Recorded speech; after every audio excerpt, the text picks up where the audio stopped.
Welcome to Across TV. Joining me now is Bob Welanetz. Thank you so much for joining us today, Bob. My pleasure. Where do you see the most interesting markets for the next 2 years? Well, I think Europe is coming out of a slight downturn, and there's been vast differences from various countries within continental Europe. But I think as an investment group and an active participant in the industry, we see positive wins impacting most all of the countries in Europe.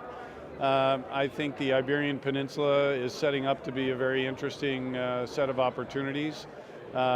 Certainly in France and Germany, the most stable of the economies in Europe, including the UK, there are prime opportunities. I think the one thing that Europe represents against other places in the world, there's always been a very solid balance of inventory of retail space per capita.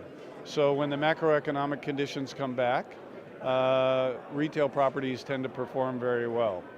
The one challenge for the investor side of the dynamic is that pricing is sometimes pretty high on some of the assets, but there have been some adjustments in companies making decision that some countries are not core to their strategies, so that there have been some offloading of assets because it doesn't fit a macro strategy.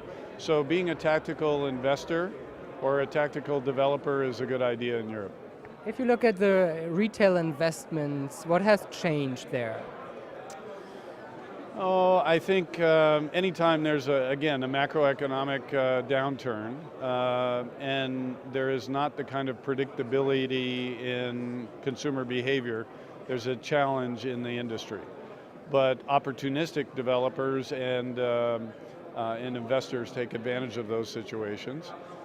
Sometimes the capital market conditions are interrupted slightly, either banking or investor capital market conditions, and therein could lie some opportunities that are pursued as well. Bob Welanetz, thank you so much for joining us. Appreciate your time, and thank you for watching Across TV. See you next time.